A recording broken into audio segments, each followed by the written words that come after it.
terminal seat buzzed with morning travelers when Officer Jack Thatcher noticed Max, his Belgian Malinois, suddenly freeze. The dog's ears perked forward, muscles tensed. Then came the growl, deep warning. Across the hall, a pregnant woman in oversized sunglasses moved cautiously through the crowd. When their eyes met, Max erupted into frantic barking that echoed through the airport. "Easy, boy," Jack whispered, tightening the leash. In 7 years together, he'd never seen Max react this way to a pregnant woman. The woman, Elena Reeves according to her ID, didn't flinch at the barking. Behind those dark glasses, her eyes remained locked on the dog with an unsettling recognition. "Ma'am, I need you to stop," Jack called, his voice firm but respectful. Elena hesitated, took 2 more steps, then collapsed. The sound of her body hitting the floor silenced the terminal. Her bag spilled open, scattering papers, small bottles, and a worn envelope across the polished tiles. Jack rushed to her side, calling for medical backup. Max wouldn't stop barking. Not with aggression, but with panic, as if trying to communicate something only he understood. That's when Jack noticed a military dog tag clutched in Elena's hand. The name etched into the metal hit him like a physical blow. Captain David Mercer. Jack's breath caught. Mercer had been his commanding officer in Afghanistan, the man who'd saved his life, and who'd supposedly died in a classified operation 5 years ago. As paramedics arrived, Jack discreetly pocketed the envelope that had fallen from Elena's bag. On it, written in shaky handwriting, was a single word: truth. Something wasn't right. This woman, the dog tag, Max's reaction, none of it made sense. But Jack had the sinking feeling that whatever Elena was carrying, it was never meant to reach this airport. The hospital corridor hummed with fluorescent lights as Jack paced outside Elena's room. Max sat alert beside him, ears twitching at every sound. The dog hadn't settled since the airport incident. "She's stable but still unconscious," the doctor informed him. "The baby appears unharmed, but we're monitoring closely." Jack nodded, his mind racing. He slipped into an empty waiting room and finally opened the envelope. Inside was a handwritten letter, the ink faded but legible. "If you're reading this, I failed to deliver myself. The pregnancy is not what it seems.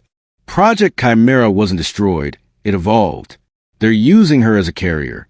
Find Dr. Whitmore. Trust no one. Mercer." Jack's hands trembled.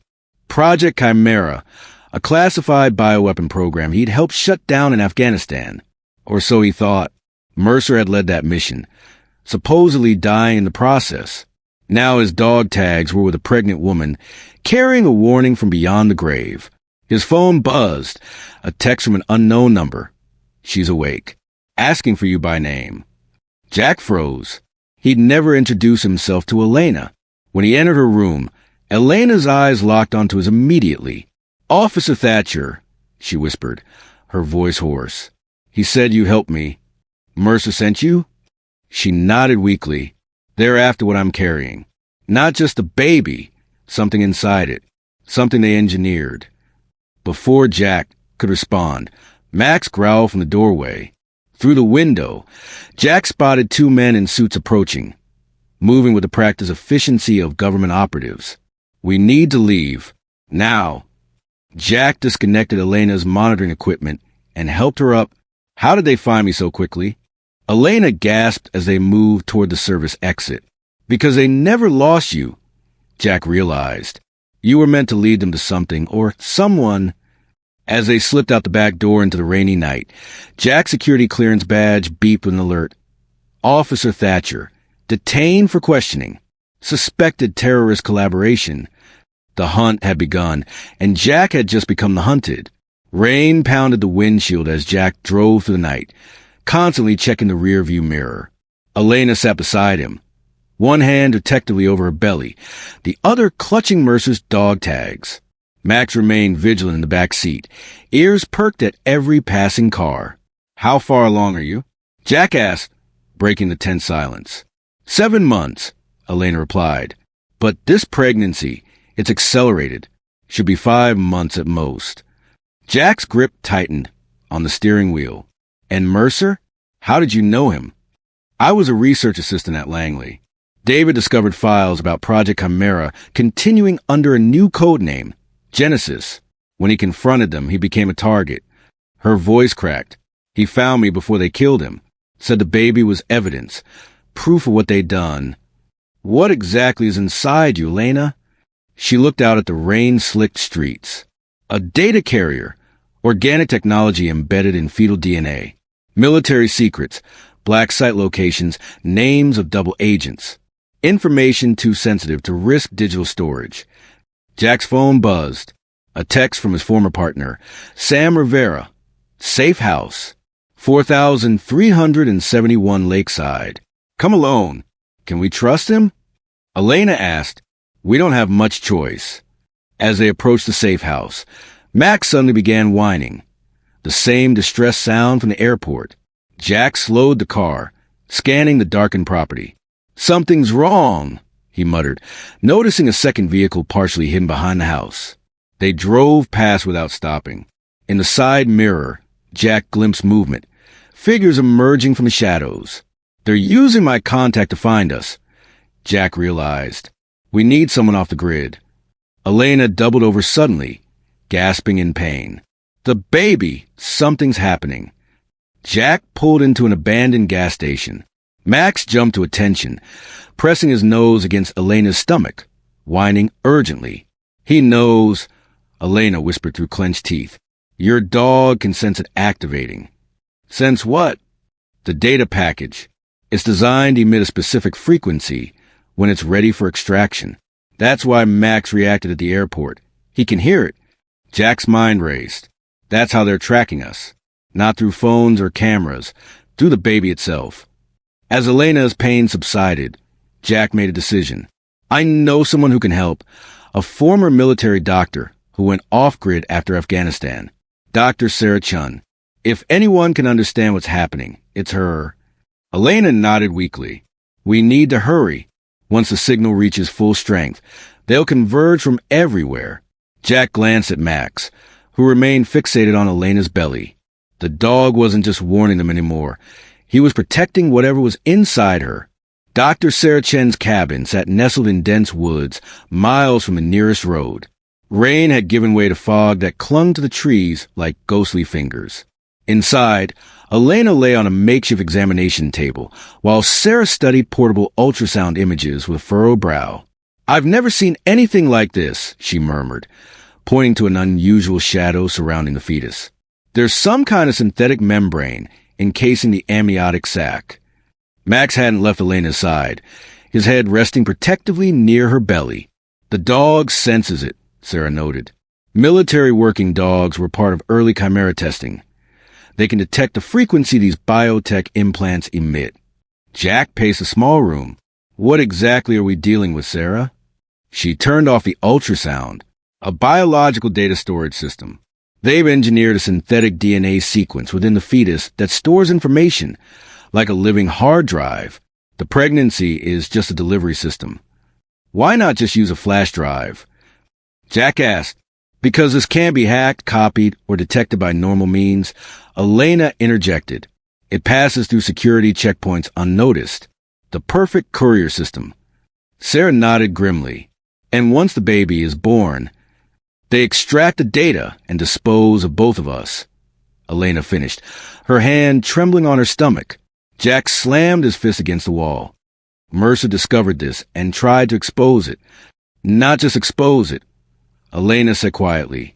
He sabotaged it. The data I'm carrying isn't what they think. David replaced their intelligence with evidence of their crimes. Every illegal operation, every assassination, every cover-up. The room fell silent as the implication sank in. That's why they haven't just taken you by force, Jack realized. They need to verify what's inside you first. Sarah's security system suddenly beeped. Motion sensors triggered at the perimeter. They found us, Jack whispered, drawing his weapon. Sarah moved quickly to a hidden panel in the floor, revealing a small arsenal. Tunnel entrance in the pantry. It leads to a boathouse on the lake. As they prepared to move, Elena gasped, clutching her stomach. It's happening again, stronger this time. Max began barking frantically, circling Elena. Sarah checked the monitors. The signal's amplifying. It's broadcasting. They're forcing early labor, Elena realized, panic in her eyes. Remote activation protocol. They're done waiting. Jack looked from Elena to the security feed, showing dark figures approaching through the fog. We're out of time. The boathouse loomed through the fog, a dark silhouette against the gray lake. Jack helped Elena inside, while Sarah secured the tunnel entrance behind them. Max remained unusually focused, his body tense, as if listening to something beyond human hearing. Boats fueled and ready, Sarah said, uncovering a sleek motorboat. There's a medical facility across the lake. My colleague can help with the delivery. Elena doubled over, a cry escaping her lips. No time, it's coming now. Outside, the whir of helicopter blades cut through the mist. Flashlight beams danced through the trees as operatives closed in. Get her on the boat, Jack ordered Sarah. I'll hold them off. You can't fight them alone, Sarah protested. A voice called through a megaphone from outside. Officer Thatcher. This is Director Vance, Department of Defense. Surrender the woman and you walk away clean. Jack recognized the name. Vance had been Mercer's superior, the man who'd reported him killed in action. He's lying. Elena gasped between contractions. Vance ran Chimera. He ordered David's death. Jack positioned himself at the window, weapon ready. Sarah, get that boat started. The door burst open. Armed men in tactical gear flooded in, followed by a silver-haired man in an immaculate suit, Director Vance. Stand down, Thatcher, Vance commanded. This is a matter of national security. Murdering a woman and her baby is national security? Jack challenged. That's not a normal child. Vance replied coldly. It's government property. Max lunged suddenly, knocking down two operatives before anyone could react. In the chaos, Jack fired, hitting one agent in the shoulder. Sarah pulled Elena toward the boat. Vance drew his own weapon, aiming at Elena. The data dies with her. Jack tackled him, sending both men crashing into the water. They struggled beneath the surface, Vance's fingers clawing at Jack's throat. From the boat, Elena screamed, not in pain, but in warning. 3 more operatives appeared on the dock, weapons raised. Then Max leapt from the shadows, a blur of fur and fury. The dog took down the lead operative, giving Jack the moment he needed to surface and fire. In the boat, Elena's water broke. The final countdown had begun. Dawn broke over the lake as the baby's first cry pierced the air. In Sarah's arms lay a tiny girl, perfect in every way except a faint blue glow beneath her skin. The data package activating. Jack stood guard, bloody but vigilant. Vance and 2 of his men lay zip-tied on the dock, while helicopter searchlights still swept the surrounding forest. It's over, Elena whispered, exhausted but alive. The evidence is secure. Sarah carefully wrapped the newborn. The glow will fade in hours. The data will remain dormant until access with Mercer's encryption key. Max approached cautiously, sniffing the baby before gently licking her tiny hand. His barking had stopped, his mission complete. 3 months later, the Chimera files dominated global headlines. Government officials resigned in disgrace. Project directors faced criminal charges. The system that had treated human life as mere vessels for information had crumbled. Elena and her daughter lived under new identities, protected by those who believed in Mercer's final mission. Jack had resigned from airport security, now working with Special Oversight Committee, ensuring such programs never resurfaced. And Max? The dog who sensed what humans couldn't remain by Jack's side, a living reminder that sometimes the truth needs no words, just instinct and courage to follow it. What would you do if faced with such a choice? Would you risk everything to expose a terrible truth? Share your thoughts in the comments below, and subscribe for more stories where ordinary heroes make extraordinary choices.